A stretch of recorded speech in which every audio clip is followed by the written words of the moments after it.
Коми выросла посещаемость музеев. В прошлом году учреждения, где хранят память, посетили 440 тысяч человек. Сегодня в республике работают 3 региональных хранилища: Национальный музей, Национальная галерея и музей олимпийской чемпионки Раисы Сметаниной. Есть еще 19 муниципальных музеев. О том, кому и чем интересны современные экспозиции, знает Виктория Палкина. Сегодня в основных фондах музеев республики почти 700 тысяч предметов, и львиная доля спрятана от глаз посетителей.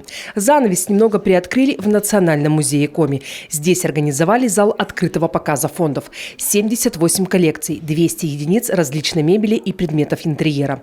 На 100 квадратных метрах уместились 3 уровня, а изюминкой композиции стал профессиональный свет.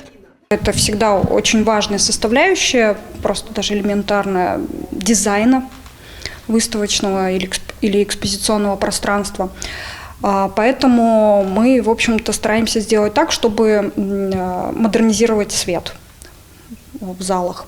Мягкая мебель Сыктывкарской фабрики, дефицитные шкафы и столы из ГДР. Вот эта экспозиция 60-х годов прошлого столетия привлекает посетителей больше, чем другие экспонаты. Такая она задача музеев – сделать историю, казалось бы, из обычных вещей.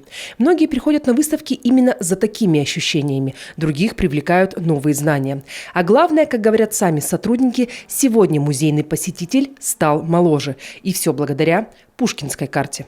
У нас город Сыктывкар молодежный в плане того, что много учебных заведений, естественно, что к нам студенты приходят. То есть первые, вторые курсы, которых в прошлом году еще не было, да, они появляются и радуют нас своим посещением.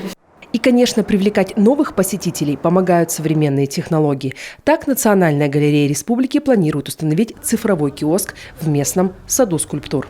Каждый посетитель сможет сам получить информацию о почти 40 скульптурах, находящихся в нашем саду, об их авторах, о материале изготовления, о идее, которую вложил в них автор.